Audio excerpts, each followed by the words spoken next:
Hi everyone, this is Muskan and I welcome you all to this one-stop solution for all the data and diagrams that you need for your GS3 Economics mains. If you have ever felt that your answers are lacking some value addition, this video is going to solve that problem. It doesn't matter whether you are preparing for UPSC or UPPCS mains, whether you are a complete beginner or someone who is already writing mains, this lecture is designed for you. Because if you are a beginner, these are the minimum data points that you must know before you even start answer writing. And if you are already writing mains, consider this your fastest revision of the most important fact, figure and diagrams that can enrich almost every GS3 answer of yours. But here's the best part. हम यहाँ पे सिर्फ चीज़ों को mug up नहीं करेंगे. I will give you short funny stories, mnemonics, word associations and phonetics so that आपको चीज़ें याद रहें लंबे समय तक. जहाँ पे आपको ज़रूरत लगे वहाँ पे आप निमोनिक्स का यूज़ कीजिएगा, otherwise you can skip these.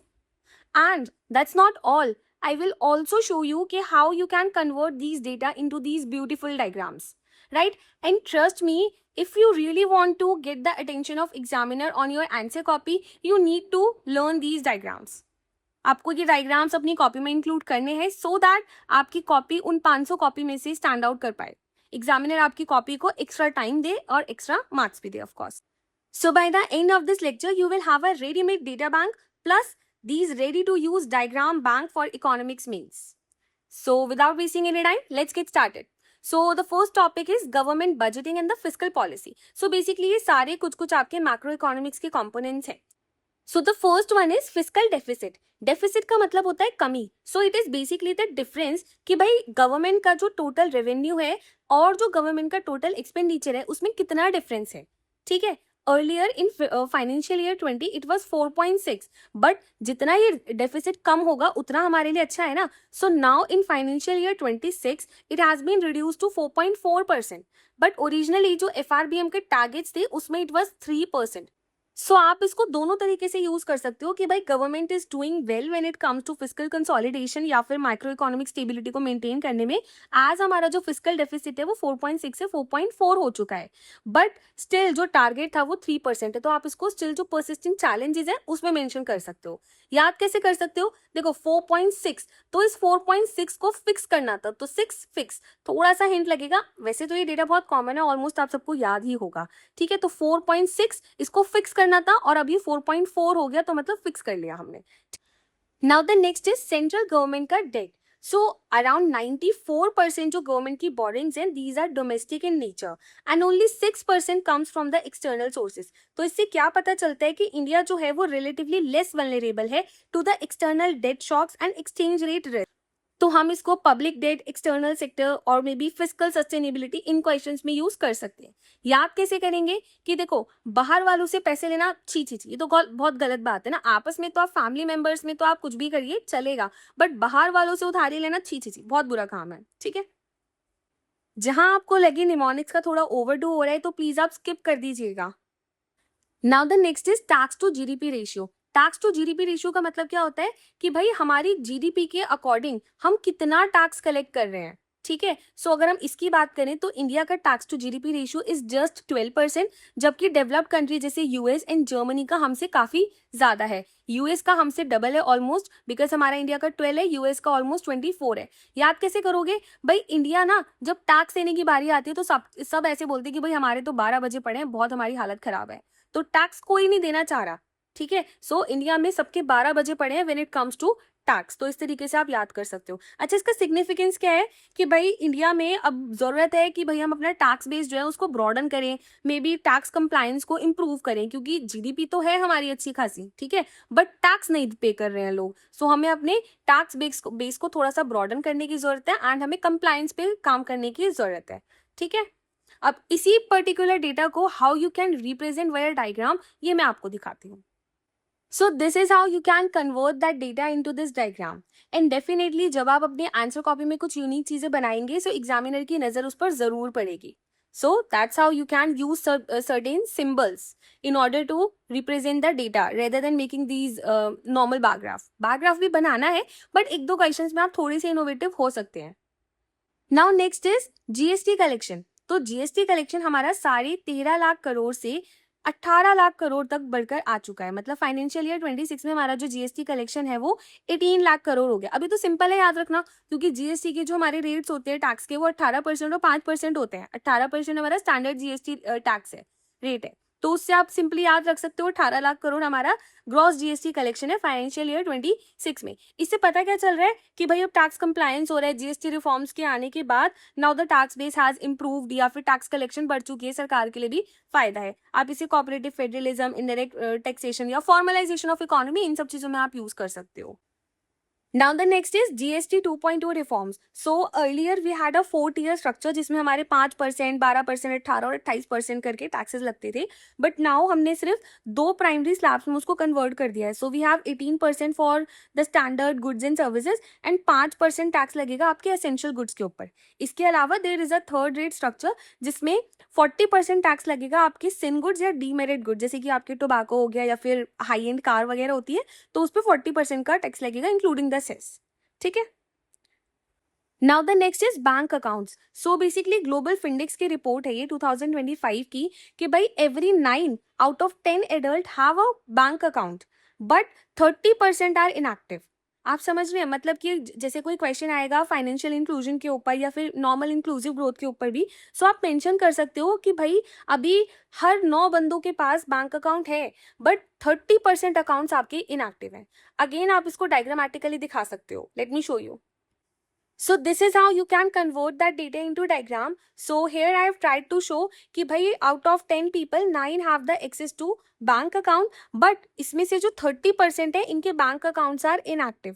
तो मतलब फाइनेंशियल एक्सेस तो है बट फाइनेंशियल अवेयरनेस नहीं है, फाइनेंशियल लिटरेसी नहीं है। ठीक है। Of course, I know this is not a drawing competition, but trust me, the bar of answer writing is rising every year. So you have to add certain elements of value addition to make your answer stand out from those other 500 copies. आपको कुछ ऐसा बनाना पड़ेगा to catch the attention of examiner. ठीक है? Now the next is regional rural banks, which is in context with one state, one RRB. So उसके तहत तो we have a network of 28 regional rural banks and there are somewhere around 22,000 branches. No need to remember the exact figure, just पता होना चाहिए, ठीक है? And 90% of these RRBs are operating in the rural or semi-urban areas, ठीक है?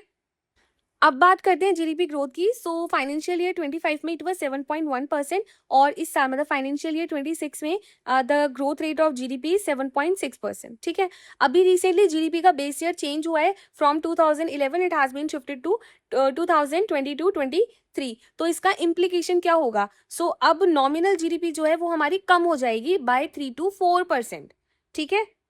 Next है हमारा inflation का टारगेट विच इज सिंपली 4% ±2%। ये आपको याद करने की जरूरत नहीं है इतना डिटेल में। नेक्स्ट है हमारे पास फॉरेक्स रिजर्व्स। तो जितनी ज्यादा हमारे पास फॉरेक्स रिजर्व्स होंगे उतना हमारी इकोनॉमी विल बी रिजिलियंट। ठीक है। सो इन 2026 हमारे पास जो भी करंटली फॉरेक्स रिजर्व्स है वो 700 बिलियन का है which is sufficient enough to cover the imports for 11 month. मतलब अब इसको याद करने की ट्रिक भी यही है कि अगर अभी पूरी इकोनॉमी हमारी सब साथ में अगर 100 भी जाए तो 11 मंथ का हमारे पास अभी इम्पोर्ट कवर है। तो 700 सब साथ में 100 भी जाए, ठीक है, साथ में 100 भी जाए तो 700। Now the next is foreign trade. तो अगर मैं एक्सपोर्ट की बात करूं तो it is 2.5% of the global export. मतलब ग्लोबल एक्सपोर्ट में हमारे इंडिया का शेयर सिर्फ 2.5% है। ठीक है। तो जैसे सन्नी पाजी 2.5 किलो का हाथ लेके पाकिस्तान गए थे ना, तो इसी तरीके से हम 2.5% का एक्सपोर्ट कर रहे हैं। ठीक है। 2.5% हमारा शेयर है इन द ग्लोबल एक्सपोर्ट। और इसमें अगर मैं बात करूँ गुड्स की तो इट इज 1.8% और सर्विस सेक्टर का कॉन्ट्रीब्यूशन है हमारा 4.5%। ठीक है। तो जीएसटी तो याद रहेगा क्योंकि 18% हमारा जीएसटी रेट भी होता है, तो कंट्रीब्यूशन भी कितना है 1.8%। एंड सर्विसेज के 2 फैक्ट आपको याद रखने हैं कि एक तो हमारी रैंक कितनी है when it comes to the service export. तो सर्विस एक्सपोर्ट में हमारी रैंक है 7 और अगर हम बात करें परसेंटेज की तो इट इज 4.5। तो 2 फैक्ट आपको सर्विस से रिलेटेड याद रखने हैं, 4.5 एंड 7, 4.5 एंड 7। 4.5 हमारा परसेंटेज है इन एक्सपोर्ट और 7 हमारी रैंक है when it comes to service export. ठीक है। नेक्स्ट है इंपोर्ट एक्सपोर्ट। इसको भी मैं आपको डायग्राम के थ्रू समझाती हूँ। सो हियर मतलब कि इंडिया जो है वो इंपोर्ट कितना कर रहा है 915 बिलियन और एक्सपोर्ट कितना कर रहा है तो 820 बिलियन। रफ याद रखो 800 900 800 900, तो ट्रेड डेफिसिट कितना हुआ, ऑलमोस्ट 100 बिलियन का हमारा ट्रेड डेफिसिट हुआ, बट एग्जैक्ट वैल्यू याद रख लो, ज्यादा बेटर रहेगा। तो हमारा एक्सपोर्ट है 820, इंपोर्ट है 915, और इनके बीच का गैप मतलब हम कितने डेफिसिट में है, तो 95 बिलियन। ठीक है, नेक्स्ट है रेमिटेंसेस। तो रेमिटेंसेस है हमारा total 135 billion, and we are world's largest recipient, मतलब कि इंडिया इज द कंट्री जिसमें सबसे ज्यादा रेमिटेंसेस आते हैं। ठीक है, फाइनेंशियल ईयर 25 में 135 बिलियन हमारे पास रेमिटेंसेस आए हैं। इसको याद करने का तरीका क्या हो सकता है कि 135 है ना, 35, तो एक पेटी भर के पैसा आया, पेटी पेटीज 35, तो इस तरीके से 2-3 बार बोलोगे 135, एक पेटी भर के पैसा आया, तो पेटीज, एक 35। ठीक है, इस तरीके से 2-3 बार बोलोगे तो एग्जैक्ट वैल्यू याद हो जाएगी 135। ठीक है, और उसमें भी अगर हम बात करें कि कौन सी कंट्री से सबसे ज्यादा रेमिटेंस आता है, तो यूएस से सबसे ज्यादा आता है, देन यूएई, देन यूके। ठीक है, अब इसको कैसे रिप्रेजेंट कर सकते हो आप डेटा को डायग्राम में? सो this is how you can represent the same data कि हमारा टोटल रेमिटेंसेस 135 है, उसमें रैंक 1 यूएस की है, देन यूएई, देन यूके। ठीक है, now the next is FDI gross inflow. So financial year 24 में it was 55 billion, financial year 25 में 65 बिलियन हो गई, 10 बढ़ गया, 10 बिलियन बढ़ गया, एंड नाउ प्रोजेक्टेड है 2026 में 81 बिलियन। सो आप देखोगे कि जो ग्रोइंग एफडीआई है, it shows the growing investor confidence in the Indian economy.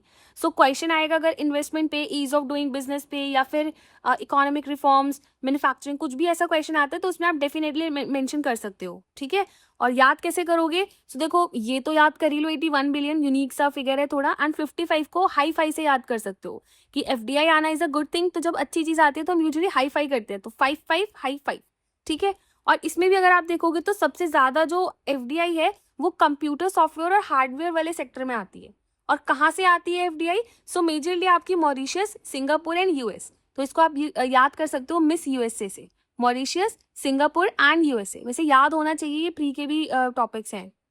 So again आप सेम डेटा को इस तरीके से सिंपल डायग्रामेटिक फॉर्म में भी रिप्रेजेंट कर सकते हो, 55, 65 and then 81 billion. So with this we are done with the macroeconomics. Now let's move on to the primary sector, जिसमें हम एग्रीकल्चर से रिलेटेड डेटा को याद करेंगे। सो एग्रीकल्चर में सबसे important data that we have is 16% and 46%। तो agriculture का जो शेयर है जीडीपी में वो 16% है, but agriculture gives employment to 46% of workforce. तो पहले इसका सिग्निफिकेंस क्या है कि भाई एग्रीकल्चर का कॉन्ट्रीब्यूशन तो बहुत कम है, बट बहुत सारा वर्कफोर्स एग्रीकल्चर के ऊपर डिपेंडेंट है। तो it shows the problem of disguised unemployment and the low productivity in the agriculture sector. ठीक है, अब इसको याद कैसे करोगे कि भाई एग्रीकल्चर ना अभी भी अपने स्वीट 16 वाले फेज में ही चल रहा है, ज्यादा प्रोडक्टिव नहीं हो पाया, ज्यादा हम लोग एग्रीकल्चर में एडवांसमेंट नहीं लेकर आ पाए, स्वीट 16 में चल रहा है, तभी उसका जो शेयर है जीडीपी में इट इज जस्ट 16%। और 46, जैसे कि 56 इंच का सीना होता है ना, तो हमारे फार्मर्स कैसे होते हैं, उनका 56 इंच का तो नहीं होता ना, 56 का नहीं है, 46 का है लेकिन। ठीक है, तो जितने भी हमारे फार्मर्स हैं, जो वर्कफोर्स है, उनका 56 इंच का सीना तो नहीं है, 46 का है। Not to demean any farmer, but farmers usually बहुत लीन होते हैं because they do a lot of hard work, बहुत फिजिकली एक्टिव रहते हैं, फिजिकल एक्टिविटी बहुत करते हैं। तो 56 इंच का सीना नहीं है, 46 का है, ऐसे आप याद कर सकते हो। और वैसे तो ये बहुत कॉमन है, and this data has to be used in almost every agriculture related question, be it related to irrigation, diversification, mechanisation, development, reforms, कुछ भी क्वेश्चन आ जाए, either this data has to be use in the introduction, और कहीं पे आप छोटा सा इसको डायग्राम के फॉर्म में भी बना सकते हो। Late me show you how. So that's how you can show जब कहीं पे कोई इम्बैलेंस होता है कि भाई जो शेयर है जीडीपी में वो तो सिर्फ 16% है, बट एम्प्लॉयमेंट में 46% लोग डिपेंडेंट है एग्रीकल्चर के ऊपर। सो आप एक ऐसे थोड़ा सा इन्फिनिटी वाला साइन बना सकते हो। नाउ अगर बात करें एग्रीकल्चर ग्रोथ की, सो एवरेज जो है वो 4.4% है लास्ट 5 ईयर में। ठीक है, ज्यादा इंपॉर्टेंट नहीं है। अगर हम फार्मर्स की इनकम की बात करें, सो सिर्फ 10,000 थी 2018 में, and now it has double 20,000 per month हो गई है 2024-25 में। तो यहाँ पर आप फार्मर डिस्ट्रेस को शो कर सकते। Next is agri exports. तो फाइनेंशियल ईयर 20 में it was just 35 billion, and now in financial year 25 ये 50 बिलियन से एक ज्यादा, मतलब 51 बिलियन हो चुका है। तो एज इट इज याद करना पड़ेगा आपको। एंड ये ग्लोबल रैंकिंग्स है, ये हम आगे देखेंगे। Now the next is land. तो कोई भी क्वेश्चन आए लैंड रिफॉर्म्स के ऊपर या एग्रीकल्चर प्रोडक्टिविटी के ऊपर, so these data points can be mentioned. पहला है नेट सोन एरिया कितना है हमारा, तो it is around 45% of the total geographical area, not so important. Now this data is very important, 1.08 hectare. इसका मतलब क्या है कि जो एवरेज फार्मर के पास लैंड है उसका साइज कितना है, तो इट इज 1.08 हेक्टेयर ओनली, मतलब 2 हेक्टेयर से भी कम है। एंड हमारे जो स्मॉल फार्मर्स है, जो मार्जिनल फार्मर्स है, दे आर 85%। मतलब टोटल फार्मर्स की अगर मैं बात करूँ तो उसमें से 85% जो है, मेजोरिटी जो है, दे आर स्मॉल, मतलब उनके पास जो लैंड साइज है it is less than 2 hectare. So what is the problem with this size? तो बेसिकली अगर आपके पास छोटे छोटे लैंड के टुकड़े हैं तो इस पे प्रोडक्टिविटी बहुत कम होती है, क्योंकि आप ना तो यहाँ पे मशीन्स ट्रैक्टर्स वगैरह कैसे यूज करोगे छोटे छोटे लैंड के टुकड़ों पे, ठीक है? तो प्रोडक्टिविटी बहुत कम होती है, and this is one of the main reason why agriculture productivity is so low in India, क्योंकि 85% ऑफ द फार्मर्स के पास जो जमीन है वो बहुत छोटे टुकड़े हैं जमीन के, ठीक है? और इसी को आप डायग्रामेटिक फॉर्म में रिप्रेजेंट कर सकते हो, वही इन्फिनिटी का साइन बना के, ठीक है? कि भाई 85% ऑफ द फार्मर्स जो है उनके पास लेस देन 2 हेक्टेयर लैंड है।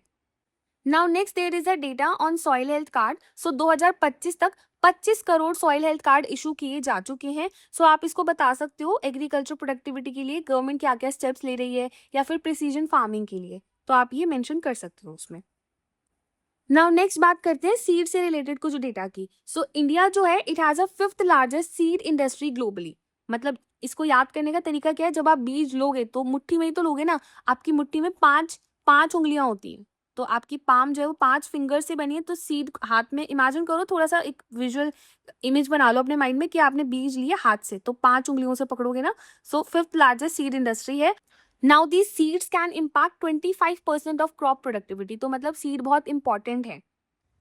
Now there is this very important data on seed replacement rate. So basically जो फार्मर्स है वो क्या करते हैं कि अपनी फार्म पर जो सेव्ड सीड्स हैं वही मैक्सिमम यूज करते हैं, और सिर्फ 15 से 20% ही वो सर्टिफाइड सीड्स को खरीदते हैं, ऑफ कोर्स इनपुट कॉस्ट को कम करने के लिए। बट इसका नुकसान क्या होता है कि जो फार्म सेव्ड सीड्स होते हैं उनकी क्वालिटी इतनी अच्छी नहीं होती, they are not much resistant to the pest, उनकी यील्ड भी इतनी अच्छी नहीं होती, तो इवेंचुअली एग्रीकल्चर प्रोडक्टिविटी भी कम होती है।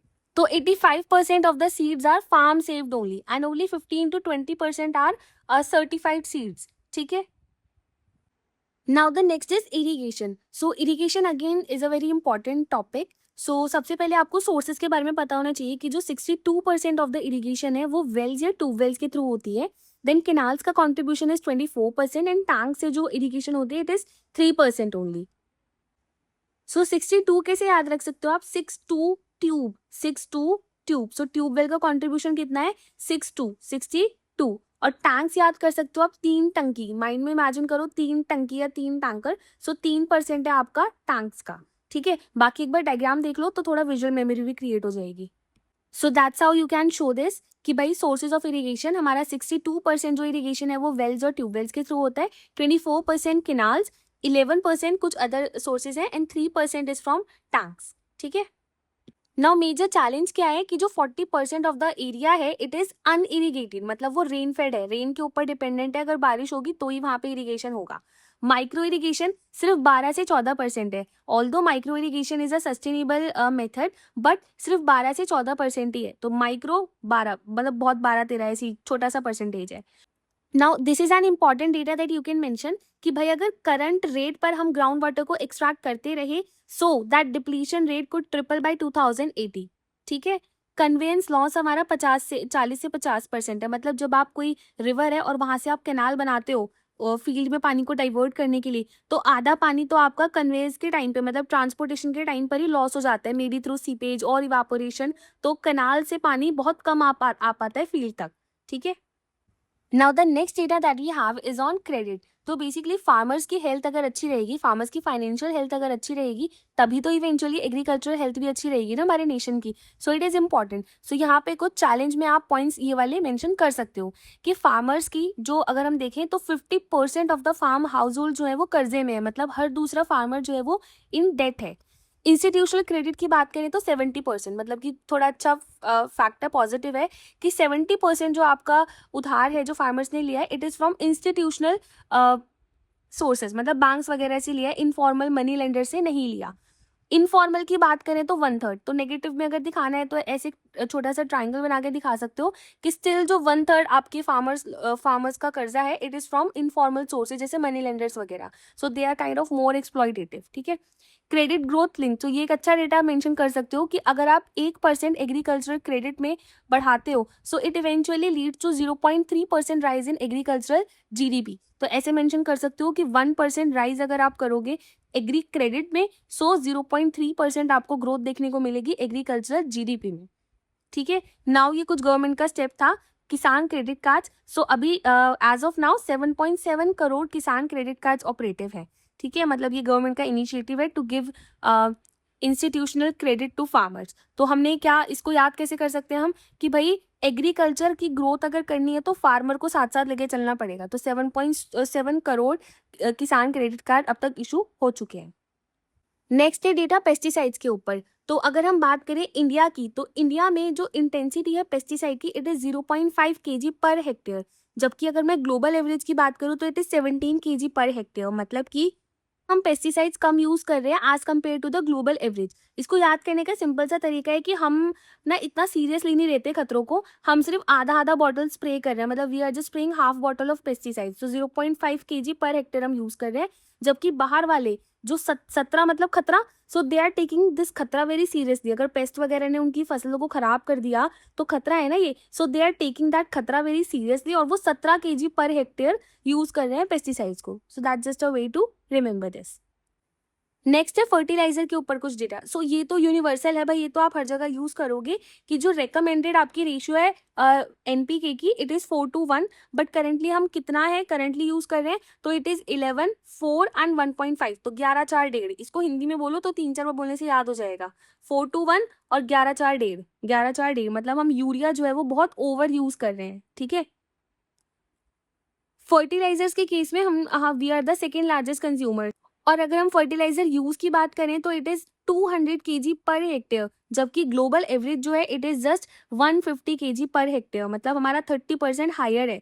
मतलब हम फर्टिलाइजर ज्यादा यूज कर रहे हैं as compare to the global average. मतलब हमारे सॉइल की क्वालिटी में मे बी या तो कमी है या फिर हम केमिकल के ऊपर ज्यादा रिलाई कर रहे हैं to boost the fertility of the soil. तो इसको याद कैसे कर सकते हो, डोज 200। तो फर्टिलाइजर्स की जो डोज है वो बहुत ज्यादा है, डोज 200, डोज 200। 2-3 बार बोलो, याद हो जाएंगी चीजें। अच्छा, नेक्स्ट ये एक बहुत ही अच्छा फैक्ट है, आप इसे इंट्रो में भी यूज कर सकते हो कि भाई हमारा जो फूड प्रोडक्शन है 1960 से वो तो सिर्फ 3 टाइम्स बढ़ा है, जबकि जो हमारा फर्टिलाइजर का यूज है वो 25 टाइम्स बढ़ा है, मतलब 25 टाइम्स बढ़ा है। फर्टिलाइजर का यूज ही होता है कि सॉइल की प्रोडक्टिविटी को बढ़ाना। ठीक है, तो इवेंचुअली प्रोडक्शन बढ़ना चाहिए था, बट प्रोडक्शन सिर्फ 3 टाइम्स बढ़ा है और फर्टिलाइजर का यूज देखो 25 टाइम्स बढ़ गया है। तो हम कितना ओवर यूज कर रहे हैं फर्टिलाइजर्स को। अब फर्टिलाइजर्स पे सब्सिडी देती है गवर्नमेंट, तो उसका बर्डन कितना होता है सरकार के ऊपर। सो जो फर्टिलाइजर्स के ऊपर सब्सिडी है it cost a fiscal burden of 2 lakh crore on government. ठीक है, सो it is again one of the challenge कि हमारा जो गवर्नमेंट के ऊपर फर्टिलाइजर सब्सिडी का बर्डन है वो टोटल 2 लाख करोड़ है। एंड अगर मैं ओवरऑल एग्रीकल्चर सब्सिडी की बात करूँ तो it is 2% of our GDP which is highest. मतलब हमारी जो जीडीपी का 2% है वो सिर्फ और सिर्फ एग्रीकल्चरल सब्सिडीज पर ही जा रहा है। नेक्स्ट इज पीएम किसान। तो बेसिकली एक इनकम सपोर्ट स्कीम है जिसके तहत गवर्नमेंट जो है वो हर साल 6,000 रुपए डायरेक्टली फार्मर्स के खातों में डालती है इंस्टॉलमेंट्स के अंदर। ठीक है, अब ये जो डायरेक्ट इनकम सपोर्ट है it constitutes 21% of farmers income. मतलब अगर फार्मर 100 रुपए कमा रहे हैं सो इसमें से 21 रुपए जो हैं वो गवर्नमेंट सपोर्ट से आते हैं। ठीक है, now next we have data on storage. तो जब भी कोई क्वेश्चन आएगा एपीएमसी रिफॉर्म्स का, एग्रीकल्चर मार्केटिंग या सप्लाई चेन के ऊपर, तो आप बता सकते हो कि भाई जो पुअर स्टोरेज है उसकी वजह से बहुत ज़्यादा एक तो वेस्टेज होता है और इवेंचुअली फार्मर्स की इनकम भी कम हो जाती है, क्योंकि जितने वो फार्मर्स उस क्रॉप को लेके मार्केट तक जाते हैं उतने पता चलता है कि क्रॉप ही पूरी की पूरी खराब हो गई। आपने देखा होगा कि टमाटर पूरे खराब हो जाते हैं तो ट्रक के ट्रक फार्मर्स जो है वो छोड़ के चले जाते हैं। ठीक है, तो ये लॉस क्यों हो रहा है, क्योंकि हमारे पास प्रॉपरली स्टोरेज फैसिलिटीज नहीं है। तो यहाँ आप देख सकते हो कि वेयर हाउस कैपेसिटी कितनी है हमारी, तो 150-250 मिलियन टन है। और शॉर्टेज कितना है, तो यहाँ पे आप मेंशन करोगे कि अशोक दलवाई की कमेटी ने बताया कि there is a shortage of 30-40 lakh tonne. ठीक है, और मार्केट डिस्पैरिटी की अगर हम बात करें सो पंजाब जैसे एरिया में एवरी 120 किलोमीटर में आपको एक मंडी मिल जाएगी, जबकि मेघालय जैसे एरिया में आपको 10,000 स्क्वायर किलोमीटर में एक मंडी मिलेगी। ठीक है, so this is market disparity. Next है post harvest losses and exports. तो अगर हम बात करें कि इसी स्टोरेज की वजह से, स्टोरेज की कमी की वजह से क्रॉप्स का कितना लॉस होता है, तो एनुअली 90,000 करोड़ का लॉस होता है। Again very important data, can be used at multiple places. तो इसको तो याद कर ही लो कि 90,000 करोड़ का एनुअल लॉस होता है। और अगर वैसे परसेंटेज की बात करें फ्रूट्स या वेजिटेबल की, तो ऑलमोस्ट 20 to 30% आपके फ्रूट्स एंड वेजिटेबल खराब हो जाते हैं। ग्लोबल एक्सपोर्ट की अगर हम बात करें तो इट इज जस्ट 2%। एंड अगर वैल्यू की टर्म्स में देखें तो अभी रिसेंटली 2025 में it is 50 billion, it has reach 51 billion, अभी हमने पहले भी पढ़ा था। और टारगेट कितना है हमारा, तो हमें सेंचुरी क्रॉस करनी है बाय 2029। तो मतलब हमें जो हमारा एग्री एक्सपोर्ट है इसको हमें लेकर जाना है 100 बिलियन तक, तो हमारा सेंचुरी वाला टारगेट है, ठीक है।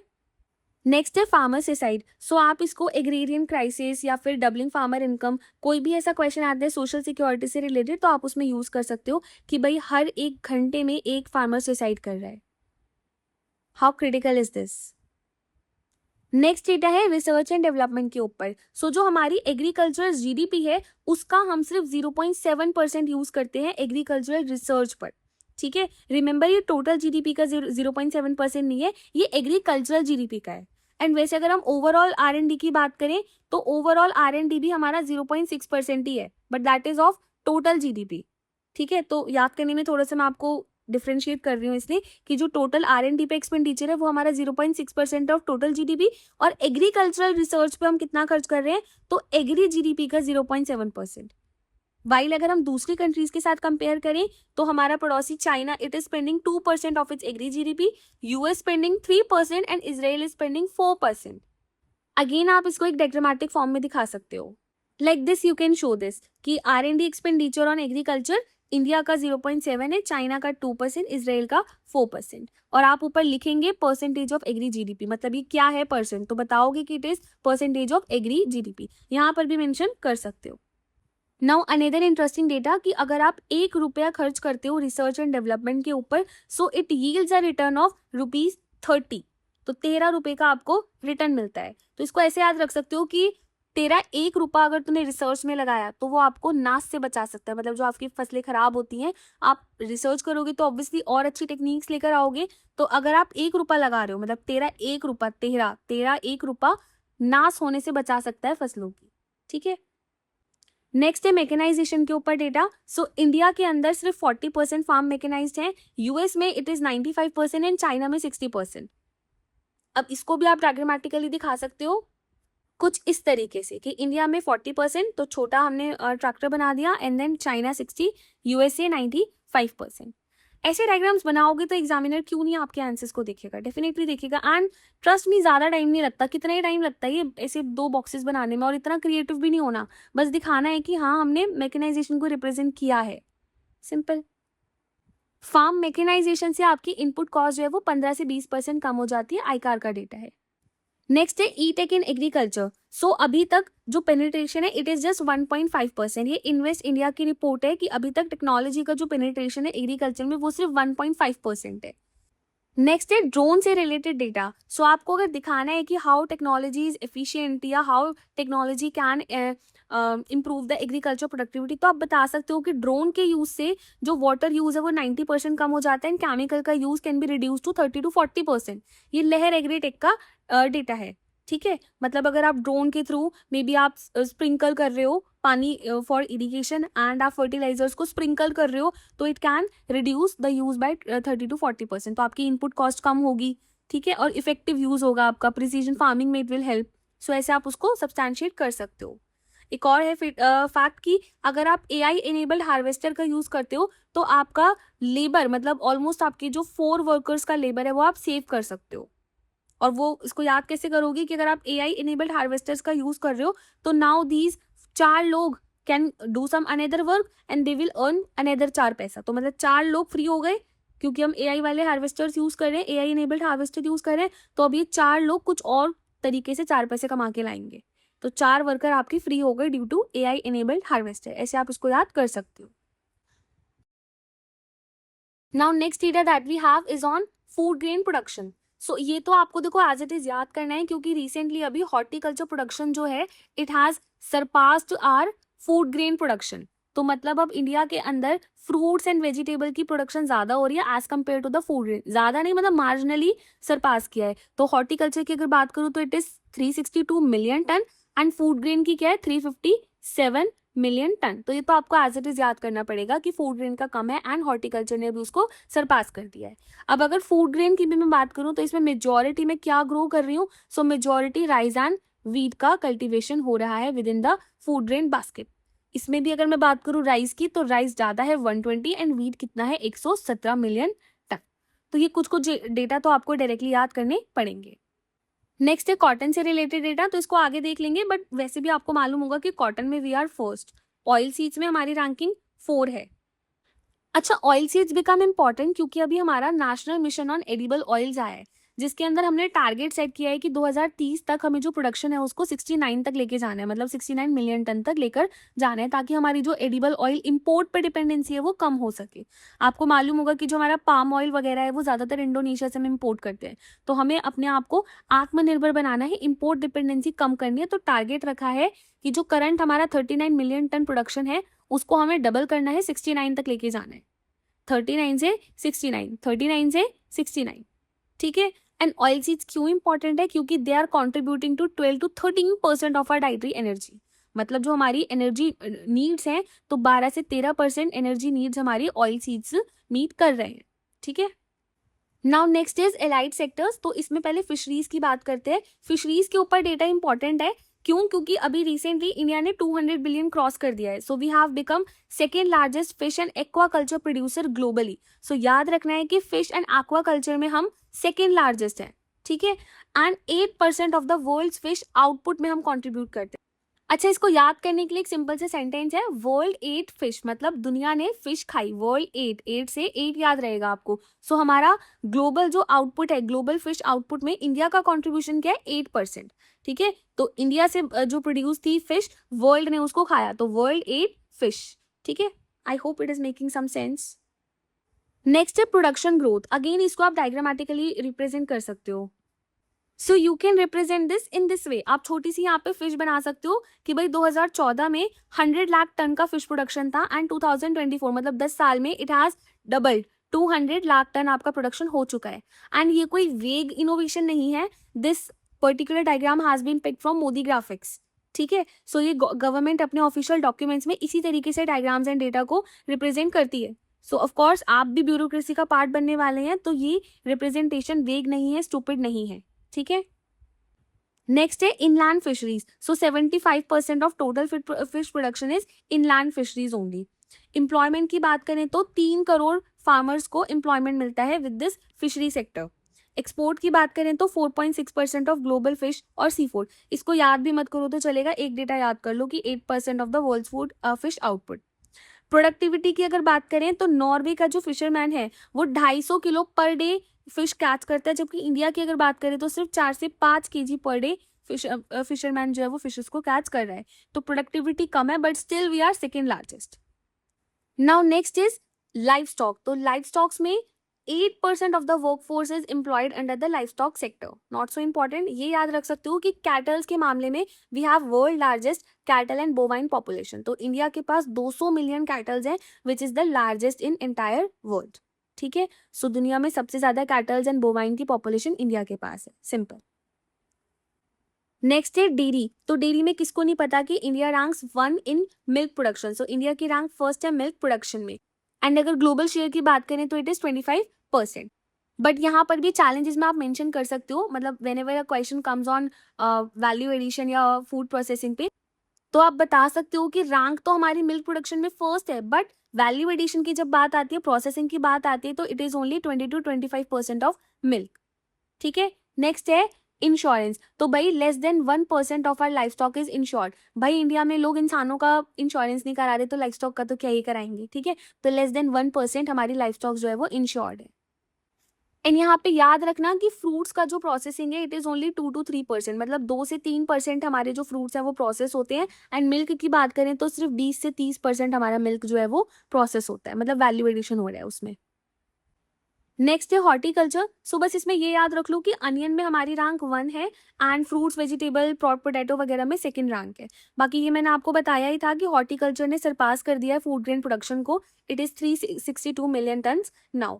अच्छा, हॉर्टिकल्चर का फ़ायदा क्या है कि हॉर्टिकल्चर से जो फार्मर इनकम है वो बहुत अच्छी हो सकती है। मतलब अगर आप फूड ग्रेन का प्रोडक्शन कर रहे हो so your income can be 20,000 per hectare, but the farmers who are into horticulture उनकी जो एवरेज इनकम है वो 80,000 पर एकड़ है। ठीक है, सो एम्प्लॉयमेंट भी है और इनकम भी है। इस तरीके से आप याद कर सकते हो कि एम्प्लॉयमेंट जो है हॉर्टिकल्चर में वो 8% है, मतलब 8% of the work force is employed into horticulture. और इनकम कितना मिल रहा है, तो पर एकड़ 80,000 की इनकम भी जनरेट हो रही है। ऑल्सो जो हॉर्टिकल्चर वाली क्रॉप्स होती हैं these are short duration crops, तो आपको जल्दी ग्रो करेंगे, आप जल्दी इनको हार्वेस्ट करके जल्दी आप इनको मार्केट में बेच सकते हो। Next is horticulture. So horticulture में ज़्यादा याद नहीं रखना, बस ये याद रखो कि अनियन में हमारी रैंक 1 है, फ्रूट्स वेजिटेबल में और पोटैटोज में वी रैंक सेकेंड। बाकी मैंने आपको बताया कि horticulture has recently surpass food grain production. It is 362 million tonne. Food grain कितना था हमारा, 357। इसको काट दो, ठीक है। बाकी हॉर्टिकल्चर का फ़ायदा क्या होता है, तो एक तो ये शॉर्ट ड्यूरेशन क्रॉप्स होती हैं, तो 1 या 3 महीने में, 1 से 3 महीने लगता है इनको प्रॉपर्ली ग्रो करने में। सो जल्दी हार्वेस्ट कर सकते हो, जल्दी आप इनको मार्केट में आगे बेच सकते हो। सो इनकम बहुत अच्छी हो जाती है फार्मर्स की। मतलब the farmers who are involved in the food grain production, उनकी income per hectare is only 20,000। हमने पढ़ा था ना फर्स्ट उसमें ही कि इनिशियली इट वाज 10,000 और अब 20,000 हो गई है, ठीक है। बट अगर हम हॉर्टिकल्चर की बात करें तो हॉर्टिकल्चर में farmer income can B 80,000 per एकड़। So there is a huge jump in income. But challenge भी है कि भाई 20 to 30% हमारे जो फ्रूट्स एंड वेजिटेबल्स हैं वो खराब हो जाते हैं due to insufficient cold infrastructure, ठीक है। नेक्स्ट है ऑर्गेनिक फार्मिंग। सो आप इसमें याद रख सकते हो कि भाई recently Sikkim has become organic state, 100% organic farming. Lakshadweep is the only union territory जहाँ पे 100% ऑर्गेनिक फार्मिंग होती है, ठीक है। We rank 1 when it comes to number of farmers who are involved in organic farming. Of course हमारे पास फार्मर्स की पॉपुलेशन भी ज्यादा है इसलिए। And fourth in terms of area. Zero budget natural farming की अगर बात करें तो currently 11 states are practicing it and Andhra Pradesh I think is doing good in zero budget natural farming. Contract farming की बात करें तो अभी सिर्फ 10 से 15 लाख फार्मर्स हैं फिक्की की रिपोर्ट के according who are involved in contract farming. मतलब ये लोग इंडस्ट्रीज के साथ पहले से ही एक कॉन्ट्रैक्ट साइन कर लेते हैं कि भाई हम इतना पोटैटो आपके लिए ग्रो करेंगे और इंडस्ट्री उस पर्टिकुलर अमाउंट के पोटैटोज को इनसे प्रोक्योर कर लेती है। So this is kind of contract farming कि हमने प्राइस एंड क्वांटिटी पहले से ही फिक्स कर ली, तो हम वही ग्रो करेंगे उस पर्टिकुलर इंडस्ट्री के लिए। एग्रो फॉरेस्ट्री की बात करें, एग्रो फॉरेस्ट्री मतलब कि आपने क्रॉप्स के साथ में साइड में ट्रीज भी लगाना स्टार्ट कर दिया। सो इस ट्रीज से क्या होगा, मे बी आप टिम्बर को बेच सकते हो, आगे आप इन पे फ्रूट्स जो लगे आप उनको बेच सकते हो। तो दिस इज एग्रो फॉरेस्ट्री, मतलब एग्रीकल्चर के साथ फॉरेस्ट्री भी करना। So currently 28 million hectare land है जो एग्रो फॉरेस्ट्री के अंदर है, बट गवर्नमेंट का टारगेट है to make it 50 million hectare by 2050। So 2050 तक हमें 50 मिलियन हेक्टेयर लैंड पे एग्रो फॉरेस्ट्री करनी है। अच्छा, इसमें नुकसान क्या होता है, मतलब why farmers are not preferring agro forestry. तो जेस्टेशन पीरियड बहुत लॉन्ग होता है, मतलब 5 से 30 साल लगते हैं इसके रिजल्ट को आने में। मतलब आज अगर आप ट्रीज लगाना स्टार्ट करेंगे तो इसका जो रिजल्ट है, जो बेनिफिट है, वो आपको 5 से 30 साल बाद मिलेगा। फायदा क्या है, तो it directly supports our net zero वाला टारगेट। सो आईकार की स्टडी के अकॉर्डिंग पिछले 9 सालों में अप्रॉक्स 150 mg CO2 का सिक्वेस्ट्रेशन हुआ है due to these agro forestry, ठीक है। ऑल्सो आप ये भी मेंशन कर सकते हो कि पोटेंशियल कार्बन क्रेडिट्स मिल सकते हैं फार्मर्स को। पर एकड़ लैंड पे आपको 2.5 लाख के कार्बन क्रेडिट्स मिल सकते हैं। So eventually it can help in farmers income also, doubling farmer income में भी हेल्प करेगा। नेक्स्ट है एमएसपी। तो MSP as we all know कि 22 क्रॉप्स के ऊपर हमको एमएसपी मिलती है, बट इसमें भी कुछ चैलेंजेस है कि only 1/3 of wheat and rice is procured at MSP, और कुछ 10 से 20% सिलेक्टेड पल्सेज हैं जो कि एमएसपी पे प्रोक्योर की जाती हैं। एंड अगर एक्सेसिबिलिटी की बात करें तो only 6% of farmers have access to MSP. NSSO का डेटा है। सो कितनी गंदी बात है ना, मतलब छी, सिर्फ 6 फार्मर्स के पास एक्सेस है एमएसपी का, तो सबके पास होना चाहिए। व्हीट एंड राइस का price not so important, but देख लो कि भाई व्हीट का जो प्राइस है वो 30 रुपए पर केजी एंड राइस का 40 रुपीज पर केजी है। एक ये डेटा देख लो, रीजनल डिस्पैरिटी। तो पंजाब वगैरह में जो procurement rate is more than 95%, Haryana में भी 70% है। बट अगर कुछ आप नॉर्थ ईस्ट के एरिया देखोगे, जैसे वेस्ट बंगाल या फिर यूपी ईस्टर्न साइड देखोगे, so it is somewhere around 3%, 7% ऐसा, ठीक है। तो रीजनल डिस्पैरिटी है। Now next is food processing. तो फूड प्रोसेसिंग की अगर हम बात करें तो we have 6 largest food processing industry and contribution की बात करें तो इट कंट्रीब्यूट्स 8% ऑफ जीडीपी। तो हमने बात की थी ना कि फिशरीज में भी हमारा जो ग्लोबल आउटपुट में हमारा शेयर है इट इज 8%। तो इसी तरीके से आप याद रख सकते हो कि वर्ल्ड ने तो फिश खाई थी, तो वर्ल्ड एट फिश। और फूड प्रोसेसिंग की अगर हम बात करें तो हम खा रहे हैं ना प्रोसेस फूड, तो वी एट प्रोसेस फूड। तो हमारी जीडीपी में 8% कॉन्ट्रीब्यूशन प्रोसेस फूड का है एंड ग्लोबल आउटपुट में फिशरीज का भी जो हमारा कॉन्ट्रीब्यूशन था वो 8% था। तो आप थोड़ा रिलेट करके 8% वाला डेटा याद कर सकते हो। प्रोसेसिंग हम पहले पढ़ चुके हैं कि only 2% of fruits and vegetables are processed. Export की बात करें तो it is 13% of India's export, not so important. 75% of the industries are unorganised. ये इंपॉर्टेंट है कि अभी तक फॉर्मलाइज नहीं हो पा रहा है फूड प्रोसेसिंग सेक्टर हमारा, ठीक है। अच्छा, ये भी अच्छा है कि फार्मर इनकम पे क्या इम्पैक्ट पड़ेगा फूड प्रोसेसिंग का। सो वैल्यू एडिशन से फार्मर्स की income can raise up to 40%, ठीक है। तो फैक्ट्री से 40% का आपकी इनकम में एडिशन हो सकता है, ठीक है। तो फैक्ट्री 40 इस तरीके से याद कर सकते हो आप इसको। नाउ नेक्स्ट है पब्लिक डिस्ट्रीब्यूशन सिस्टम। तो एनएफएसए जो है इट कवर 67% ऑफ पॉपुलेशन। इसको मैं डायग्राम से दिखाती हूँ। सो हेयर पीडीएस कवरेज आप ऐसे करके बना सकते हो कि 67% ऑफ पॉपुलेशन जो है वो राशन से बेनिफिट लेती है, ठीक है। एंड रूरल पॉपुलेशन की बात करें तो 75% of the rural population is covered under this PDS. और अर्बन में बात करें तो 50%, मतलब 50% urban population and 75% rural population and overall 67% of the population is covered under this PDS, ठीक है। ये भी देख सकते हो आप मिल्क प्रोडक्शन। तो मिल्क प्रोडक्शन में जैसे हम फर्स्ट हैं प्रोडक्शन में, बट हमारा जो ग्लोबल शेयर है वो 25% है। तो ऐसे आप इसको रिप्रेजेंट कर सकते हो।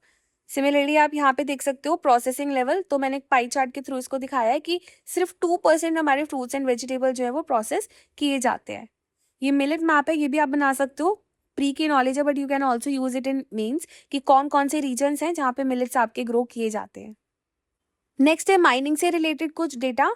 सो माइनिंग की अगर हम बात करें तो इंडिया जो है एक्सप्लोरेशन पे सिर्फ वो 9 रुपीज पर स्क्वायर किलोमीटर, मतलब $9 पर स्क्वायर किलोमीटर स्पेंड करता है। जबकि जो डेवलप्ड कंट्री है जैसे ऑस्ट्रेलिया, कनाडा, यूएस, ये लोग $5,000 पर स्क्वायर किलोमीटर खर्च करते हैं जस्ट ऑन द एक्सप्लोरेशन, ठीक है। अब इसको याद कैसे करोगे कि इंडिया जो है वो माइनिंग वगैरह को इतना प्रेफर नहीं करता। मतलब माइनिंग की बात आती है तो वी से नो नो नो, बेकार चीज़ है, we can't exploit our natural resources. तो ऐसे आप याद कर सकते हो। Although exploration is not a bad thing, but याद करने के लिए कर सकते हो कि we are seeing no no no no mining. So $9 per square kilometre, ठीक है। नेक्स्ट कुछ डेटा है क्रिटिकल मिनरल्स के ऊपर। सो करेंटली हमारे पास जो लिस्टेड क्रिटिकल मिनरल्स है वो 30 है एंड डिमांड है कि इनको हम डबल कर देंगे बाय 2030। तो 30 है और 30 तक हमको डबल करना है, 2030 तक हमें डबल करना है, ठीक है। ये कुछ है कि लिथियम, कोबाल्ट वगैरह ये 100% इम्पोर्ट डिपेंडेंसी है हमारी। और चाइना जो है it controls 90% of global critical mineral processing. Remember it is processing, तो प्रोसेसिंग में चाइना 90% कंट्रोल करता है, ठीक है। नेक्स्ट है रेयर अर्थ एलिमेंट। तो देखो रेयर अर्थ एलिमेंट REE, तीन तीन है ना इसके अंदर लेटर्स। तो 3 से यहाँ पे सारे डेटा को आप याद कर सकते हो कि we have third largest reserve and जो माइन आउटपुट है हमारा it is 3000 ton per year. और चाइना का कितना है 30,000, हमारा 3,000, चाइना का 30,000, तो हमसे 10 गुना ज्यादा, ठीक है। बट 3-3 वाला आप इस तरीके से याद कर सकते हो। इसका सिग्निफिकेंस क्या है कि हमारे पास रिजर्व्स तो थर्ड लार्जेस्ट है बट हम उसको प्रोसेस नहीं कर पा रहे हैं, तो हमारी प्रोडक्टिविटी में कमी है। हमारे पास टेक्नोलॉजी नहीं है, हम हमारे पास अनटैप पोटेंशियल है जिसको हम यूटिलाइज नहीं कर पा रहे हैं, ठीक है। तो हमारे पास रिजर्व्स होने के बावजूद भी हम सिर्फ 3,000 टन पर ईयर प्रोड्यूस कर पा रहे हैं, जबकि चाइना वो 30,000 टन पर ईयर प्रोड्यूस कर रहा है, ठीक है। सो यहाँ पे प्रोडक्टिविटी गैप है। नेक्स्ट अब बात करते हैं सेकेंडरी सेक्टर, जिसमें हमारा इंडस्ट्रीज वगैरह आ जाएगा। तो ओवरऑल अगर बात करें तो इंडस्ट्रीज का कंट्रीब्यूशन जो है वो 30% है और एम्प्लॉयमेंट में 40% है। तो 30-40 याद रखना है कि फैक्ट्री में 40% वर्कफोर्स, फैक्ट्री 40, ठीक है। नेक्स्ट है manufacturing. So manufacturing contribute 17% to our GDP. Target कितना है तो इसको 25% लेके जाना है। और पोटेंशियल कितना है तो पोटेंशियल है 27%। 17, 27, 17, 27 इतना भी याद रखोगे तो चल जाएगा कि 17 हमारा अभी करंट कॉन्ट्रीब्यूशन है एंड पोटेंशियल कितना है 27% है बाय 2047। तो इसको याद कैसे कर सकते हो? आपने पढ़ा होगा कि इंडियन इकोनॉमी जो है वो एग्रीकल्चर से सीधा सर्विस सेक्टर पे जंप कर गई थी, तो हमने बीच में जो मैन्युफैक्चरिंग वाला पार्ट था हमने उसको स्किप कर दिया समहाउ।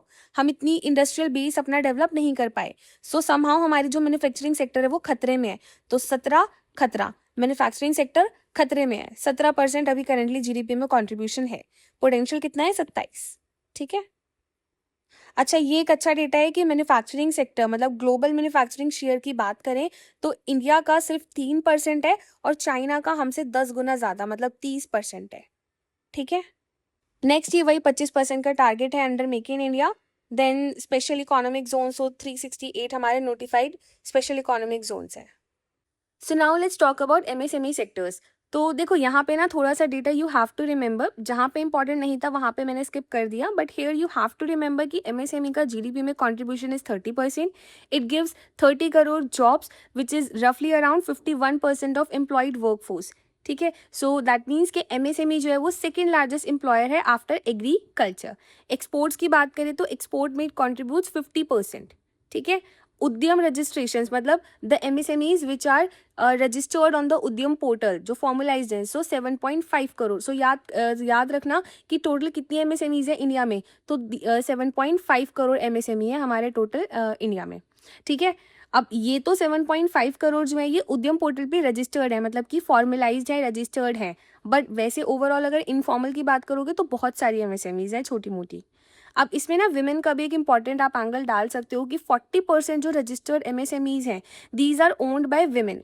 सो इसको आप इंक्लूसिव ग्रोथ में, विमेन एम्पावरमेंट में आप उसमें भी यूज़ कर सकते हो। But certain challenges are also there regarding the MSME. वही कि भाई 95% जो है ये these are unorganised forms, formalisation of MSMEs अभी तक नहीं हुआ है।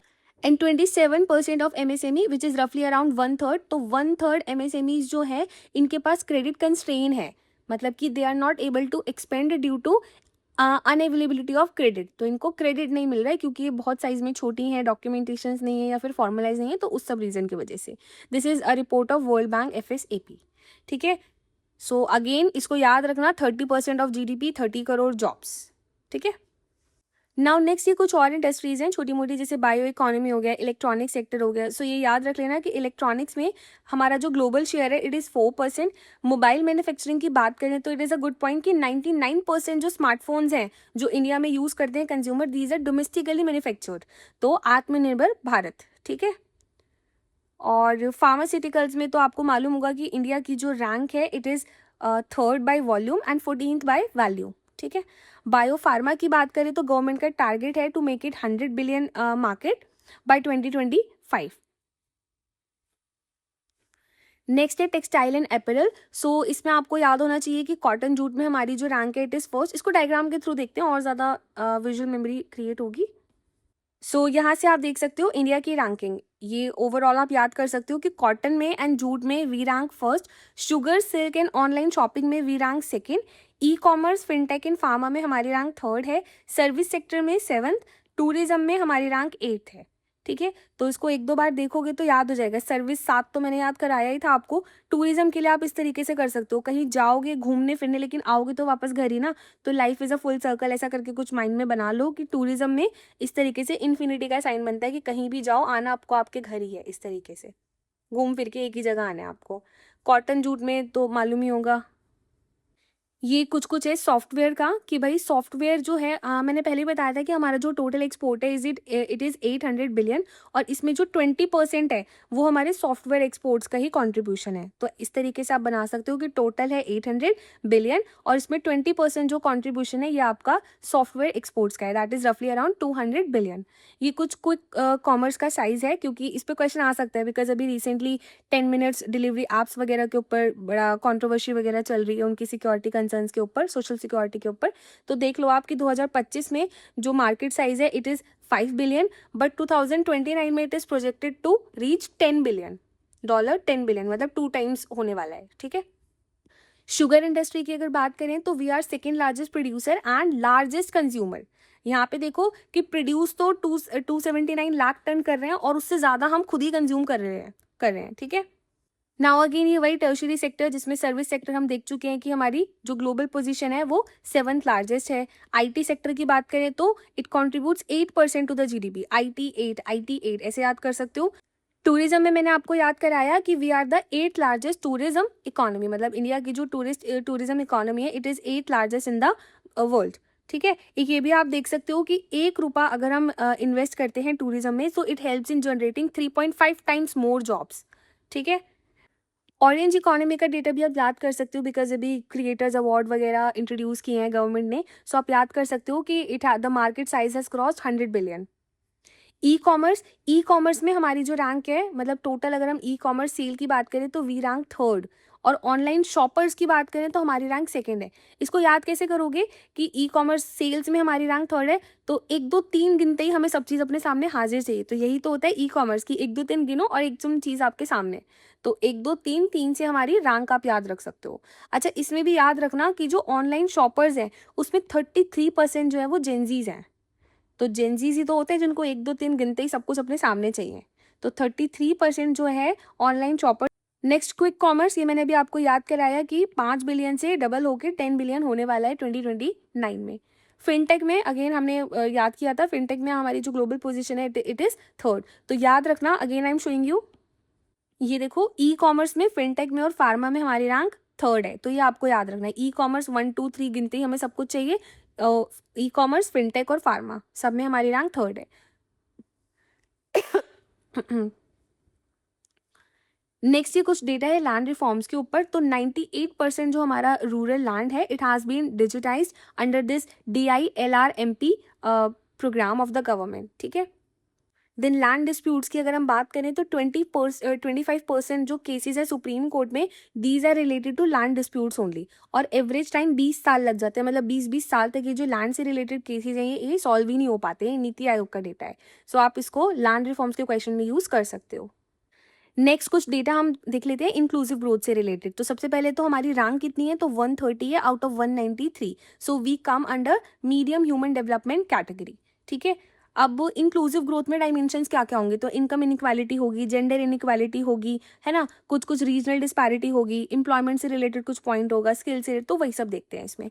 इनक्वालिटी की बात करें तो ऑक्सफैम की रिपोर्ट एवरग्रीन है, यही यूज करनी है कि जो रिचेस्ट 1% है they control 40% of the total wealth. अब इसको डायग्रामेटिकली रिप्रेजेंट करके आना बहुत बढ़िया लगेगा, जस्ट लाइक दिस कि ग्लोबल इनइक्वालिटी रिपोर्ट है ऑक्सफाम की, तो जो टॉप 1% है, देखो 2 इन्वर्टेड ट्राइंगल्स बनाए हैं कि जो टॉप 1% है they are having control over the 40% of total wealth. ठीक है, नेक्स्ट है आपकी रीजनल डिस्पैरिटी, तो आप दिखा सकते हो कि दिल्ली में जो पर कैपिटा इनकम है it is 2.5 times higher as compare to the national average, और 30% जो इंडिया की जीडीपी है वो इन 4-5 सदर्न नेशन स्टेट से आती है, तो रीजनल कंसेंट्रेशन या रीजनल डिस्पैरिटी है। नेक्स्ट है अनएम्प्लॉयमेंट, तो अनएम्प्लॉयमेंट आप इसमें आप डाल सकते हो कि सिर्फ 55% हमारे जो ग्रेजुएट्स हैं दीज आर एम्प्लॉयबल, तो यहाँ पे स्किल इंडस्ट्री मिसमैच है कि मतलब एजुकेटेड तो है, डिग्री तो है उनके पास, बट वो स्किल्स नहीं है। ठीक है, so only 55% of the graduates are employable, ये इंडिया स्किल्स की रिपोर्ट है, काफ़ी अच्छा डेटा है, आप इसको हर जगह यूज़ कर सकते हो। ठीक है, अनएम्प्लॉयमेंट का डेटा अगर आप देखें तो PLFS 2025 का जो डेटा है, तो हमारा अनएम्प्लॉयमेंट रेट अभी करंटली 3.1% है, और earlier in 2024 it was 9.2% as per CMIE। Next है स्किल डेवलपमेंट, तो ये बहुत अच्छा है, आप इसको यूज़ करेंगे कि इंडिया के अंदर जो फॉर्मली स्किल्ड वर्कफोर्स है it is less than 5%, whereas if we compare it with other countries, तो जापान और साउथ कोरिया जैसी कंट्रीज में इट इज़ मोर देन 80%। इसको भी आप डायग्रामेटिकली दिखा सकते हैं लाइक दिस कि जो स्किल्ड वर्कफोर्स है इंडिया में it is less than 5%, Japan में 80%, तो ये जो ग्राफ का आप देख रहे हो लेवल एकदम स्टार्क डिफरेंस देखने को मिलता है, तो it creates a good visual impact. South Korea में it is more than 95%। Formalised skill workforce की बात कर रहे हैं यहाँ पे हम। ये कुछ पॉजिटिव डेटा है कि भाई इतने 27 लाख लोग जो है वो ट्रेन किए गए थे अंडर द PMKVY 4.0।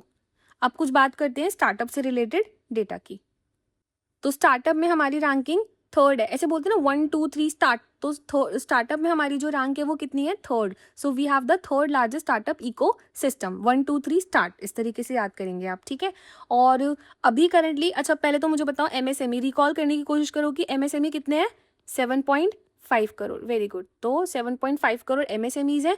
और अगर हम स्टार्टअप्स की बात करें तो स्टार्टअप्स अभी इंडिया के अंदर अप्रॉक्स 2 लाख हैं, ठीक है।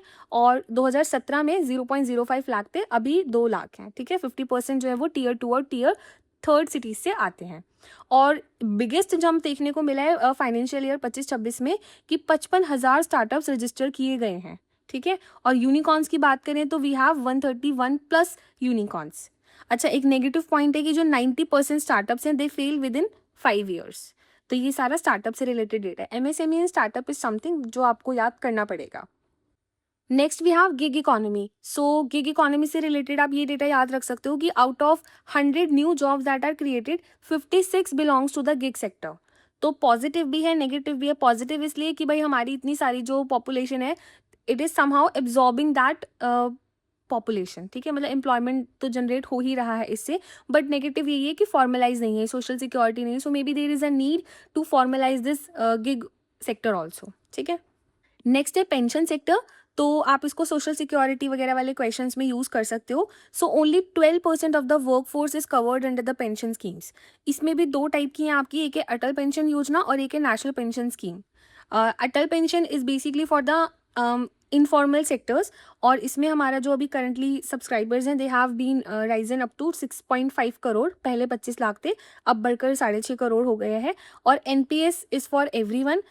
इसमें 100 लाख से बढ़कर 200 लाख हो चुका है सब्सक्राइबर्स, ठीक है। बाकी ये कुछ कुछ आपकी और है डिजिटल वगैरह, तो ये देख लो। डिजिटल कंज्यूमर्स की अगर हम बात करें so India is 3rd largest.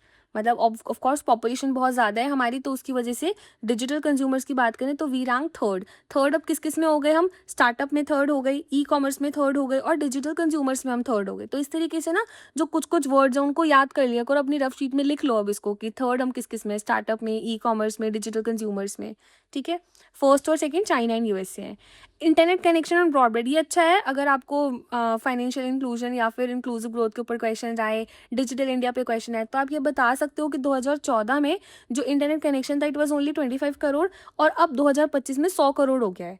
तो दोनों का डेटा अच्छा है। और ब्रॉडबैंड कनेक्शन क्या होता है? तो बेसिकली जो ग्राम पंचायत होती हैं उसमें वाईफाई कनेक्शन वगैरह के लिए, तो 2014 में 6 करोड़ था, 2025 में 100 करोड़ है। और हमारी जो 2 लाख ग्राम पंचायत हैं वहाँ तक ये ब्रॉडबैंड कनेक्शन पहुंच चुका है, 2 लाख ग्राम पंचायत। और टोटल ग्राम पंचायत कितनी है? अराउंड 2-2.5 लाख ही है। तो ऑलमोस्ट 99% ग्राम पंचायत में ब्रॉडबैंड कनेक्टिविटी पहुंच चुकी है, ठीक है।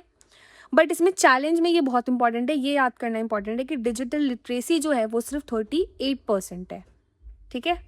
नेक्स्ट अगेन ये भी बहुत इंपॉर्टेंट है, अगर आपको दिखाना है रूरल वर्सेस अर्बन की डिस्पैरिटी दिखानी है तो ये भी बहुत इंपॉर्टेंट है कि रूरल एरियाज़ में 31% यूजेज है और अर्बन एरियाज़ में 67। तो आप देख सकते हो कि 67% पेनिट्रेशन है अर्बन एरियाज़ में, वाइल रूरल में इट इज़ जस्ट 31%। तो स्क्यूड डिफरेंस, अगर इतना याद नहीं रहता तो 30 और 70 करके याद रखो, बस सिंपल है। 30 एंड 70, ये तो याद रहेगा ना कि अर्बन एरिया में 70% इंटरनेट यूजेज है और रूरल में सिर्फ 30%। ये तो इंपॉर्टेंट है, तो याद करना है कि डिजिटल लिटरेसी कितनी है, 38% है सिर्फ। ये तो कहीं भी आप यूज़ कर सकते हो डेटा। नेक्स्ट ये कुछ आपका सर्कुलर इकोनॉमी से रिलेटेड डेटा है कि भाई 2050 तक 10 मिलियन जॉब्स क्रिएट हो जाएंगी सर्कुलर इकोनॉमी में। क्रिएटिव इकोनॉमी जैसे मैंने बताया था, तो क्रिएटिव इकोनॉमी का पोटेंशियल कितना है? 100 billion by 2030। Next is gas based economy. So अभी रिसेंटली जो इसराइल और ईरान के बीच में वॉर वगैरह चल रहा था उसकी वजह से स्ट्रेट ऑफ हॉर्मुज पे जो इम्पैक्ट पड़ा, that's why it becomes important कि हमारा जो 60% ऑफ कंजप्शन है इट इज़ इम्पोर्ट डिपेंडेंस। जो LPG हम कंज्यूम करते हैं तो 60% of consumption is through the import, ठीक है। और 90% ऑफ हमारा LPG इम्पोर्ट जो है वो पास करता है स्ट्रेट ऑफ हॉर्मुज। तो स्ट्रेट ऑफ हॉर्मुज पे हमारी डिपेंडेंसी आप देख रहे हो कितनी ज़्यादा है कि 90% हमारा LPG यहीं से आ रहा है, ठीक है। नेक्स्ट है SDGs। So only 17% of our targets are on track for 2030। तो हमारे टोटल सस्टेनेबल गोल्स भी 17 ही हैं और 17% हमारे टारगेट्स ही हैं जो ऑन ट्रैक चल रहे हैं, ठीक है। बाकी जो मेजॉरिटी है they are lacking due to conflict of fiscal constraints. India की रैंकिंग क्या है SDG इंडेक्स में? तो it is 99, first time we are in the top 100। Stock market की अगर बात करें तो इसको आप फाइनेंशियल लिटरेसी वगैरह में यूज़ कर सकते हो कि only 9.5% of Indian household जो है they are investing in stock market, जबकि 63% मार्केट अवेयरनेस है। तो मे बी रिस्क का डर है या फिर जो भी है, but people are not risk taking, stock market में इन्वेस्ट नहीं कर रहे हैं लोग, ठीक है। So we have covered a major chunk, now we are left with infrastructure. तो उसमें बात करते हैं सबसे पहले लॉजिस्टिक सेक्टर्स की। लॉजिस्टिक्स मतलब कि भाई यहाँ पे आपने कोई गुड्स को प्रोड्यूस किया फैक्ट्री में, अब इस फैक्ट्री से जब तक वो कंज्यूमर की प्लेट पर वो सामान नहीं चला जाता, उसके बीच में स्टोरेज होगा, ट्रांसपोर्टेशन होगा, वेयर हाउसेज में रखा जाएगा, फिर मे बी ट्रांसशिपमेंट, जो भी एंटायर प्रोसेस ये जो बीच में हो रहा है, ये सब आपका लॉजिस्टिक्स में आता है। सिर्फ ट्रांसपोर्ट तक लिमिटेड नहीं है, स्टोरेज और सब चीज़ें लॉजिस्टिक के अंदर आती हैं, ठीक है। सो इसको आप डायग्राम के थ्रू बनाएंगे तो बहुत अच्छा लगेगा। Let me show you. See, ऐसे बना सकते हैं कि अगर आप 10% लॉजिस्टिक कॉस्ट को डिक्रीज करेंगे, so it will directly impact your exports. आपके एक्सपोर्ट्स में 5 to 8% का जंप आ सकता है अगर आपकी लॉजिस्टिक कॉस्ट कम हो जाए। ऑफकोर्स ट्रांसपोर्टेशन कॉस्ट अगर कम होगी तो एक्सपोर्ट्स बढ़ेंगे, ठीक है। नेक्स्ट ये कुछ आप चैलेंज में डाल सकते हो कि भाई जो हमारा लॉजिस्टिक कॉस्ट है, इट इज़ 8% ऑफ जीडीपी। मतलब काफ़ी ज़्यादा है। वैसे पहले इट वाज 13 to 40%, बट अभी जो मिनिस्ट्री का डेटा है, इट सेज कि लॉजिस्टिक कॉस्ट हमारी 8% ऑफ जीडीपी है, और वर्ल्ड एवरेज भी आपका 8% ही है। तो अगर आपको पॉजिटिव लाइट में दिखाना है तो भी आप दिखा सकते हो कि we are at par with world average, मतलब वर्ल्ड एवरेज भी आपका 8% ही है, और हमारा जो लॉजिस्टिक कॉस्ट है, it is also 8% of GDP. Negative में दिखाना है तो आप ये वाला पॉइंट डाल सकते हो कि अगर मैं जमशेदपुर से मुंबई तक कोई चीज़ ट्रांसपोर्ट करूं तो उसकी कॉस्ट आती है 50 रुपीज़ पर टन, $50 पर टन, और वही सेम चीज़ मैं रॉटरडैम से मंगाऊं तो इट कॉस्ट ओनली $34। तो ये सस्ता पड़ता है, ठीक है। ये नीति आयोग का ही है।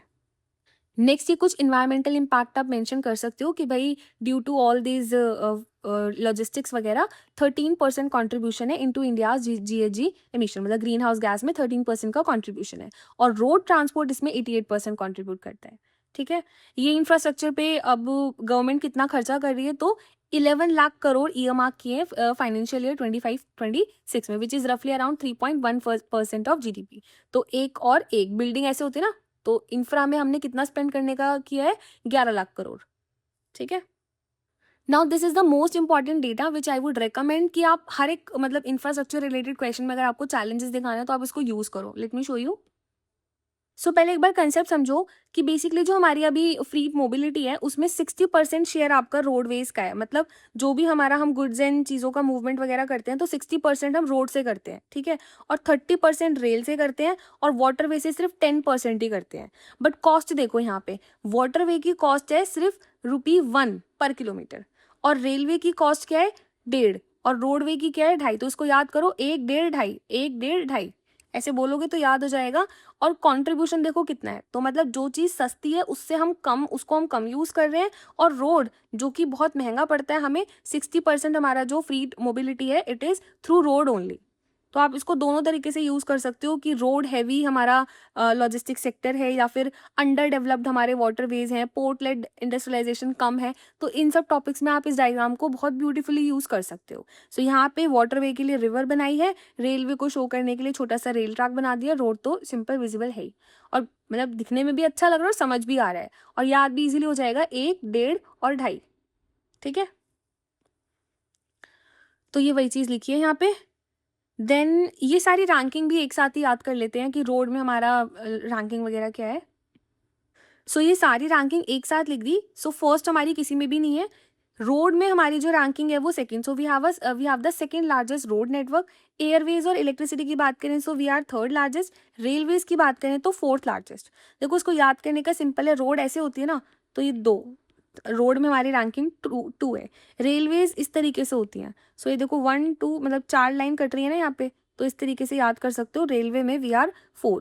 और एयरवेज, एरोप्लेन का थोड़ा स्ट्रक्चर कुछ कुछ ऐसा सा होता है ना। So third rank in Airways. वैसे इजी है, मतलब आई डोंट थिंक ये जरूरत पड़ेगी, बट एक बार विजुअल मेमोरी के लिए I have told you. Now this data is important कि जो हमारा नेशनल हाईवे नेटवर्क है वो फाइनेंशियल ईयर 14 में 90,000 किलोमीटर था, और अब बढ़कर 1.5 लाख किलोमीटर हो गया। ये क्यों इंपॉर्टेंट है, क्योंकि government is focusing upon infrastructure a lot. हमारा जो अभी भारतमाला है, और जितने भी हमारे हाईवे प्रोजेक्ट्स वगैरह चल रहे हैं, ठीक है, तो उसके चलते ये डेटा इंपॉर्टेंट। तो अगर हम देखें 2014 में कितना था हमारा हाईवे वगैरह, so it was 90,000 kilometre, and now it has increased up to 1.5 lakh kilometre. तो एक दो बार पढ़ोगे इसको याद हो जाएगा, 90,000 से 1.5 लाख हो गया, सिंपल, 90,000 से 1.5 लाख, 90,000 से 1.5 लाख, ऐसे बोल के याद कर लो, ठीक है। अगेन ये भी एक इंपॉर्टेंट डेटा है कि चैलेंजेस क्या है रोड के, तो रोड एक्सीडेंट बहुत कॉमन है और इसकी वजह से 3% ऑफ जीडीपी एनुअली इंडिया लूज करता है, ये यूएन का डेटा है। नेक्स्ट है रेलवे से रिलेटेड डेटा, तो रेलवे रैंक तो हमने याद कर ली कि we have the fourth largest rail network in the world. Top पे कौन है, यूएस, रशिया एंड चाइना। अच्छा ये बहुत इंपॉर्टेंट है कि रेलवेज ना 99% of the railways have electrified. Now it is directly supporting our goal of net zero. और टारगेट क्या है रेलवे का, अपना टारगेट क्या है, सो यहाँ पे देखो रेलवे का अपना टारगेट है to achieve 30 gigawatt of renewable energy by 2029। So यहाँ पे इंपॉर्टेंट हो जाते हैं कि किस तरीके से railways are moving toward sustainability, ठीक है, and directly contributing to the net zero target. ये कुछ कुछ चैलेंजेस हैं कि भाई अबव द कैपेसिटी, मतलब ओवर बर्डन है रेलवेज, क्योंकि एक तो सस्ती होती हैं रेल्स, तो उसकी वजह से 150% अबव कैपेसिटी रन कर रहे हैं, जिसकी वजह से एक्सीडेंट्स वगैरह भी बहुत कॉमन हो चुके हैं। तो 20,000 लोग की डेथ हुई है इन 25,000 एक्सीडेंट्स इन 2023 अलोन, मतलब एक साल में इतनी डेथ हुई है। मेट्रो की अगर बात करें तो मेट्रो में भी हमारी रैंकिंग थर्ड है। देन एयरवेज से रिलेटेड एक डेटा है, यहाँ पे रैंकिंग हमने याद कर ली थी, नंबर भी इंपॉर्टेंट है क्योंकि पीवाईक्यू में उड़ान स्कीम के ऊपर ऑलरेडी क्वेश्चन पूछा जा चुका है। उड़ान स्कीम वही ना, उड़े देश का आम नागरिक, हवाई चप्पल से हवाई जहाज, तो उसके लिए था। इसके लिए भी you can use a diagram. So ऐसे आप रिप्रेजेंट कर सकते हो नंबर ऑफ एयरपोर्ट्स या फिर एयरपोर्ट्स एक्सपेंशन, कि 2014 में we had only 74 airports, now in 2024 we are having 164 airports, और अभी अंडर कंस्ट्रक्शन तो बहुत सारे हैं। ये एक डेटा आप याद कर सकते हो कि उड़ान स्कीम की वजह से 1.5 करोड़, मतलब 1.5 करोड़ पैसेंजर्स को फायदा हुआ था उड़ान स्कीम से। अब जो मॉडिफाइड उड़ान है, it is aiming to develop 100 airports from unserved air strips. इसको हम डिटेल में अपने मॉड्यूल में कवर कर चुके हैं।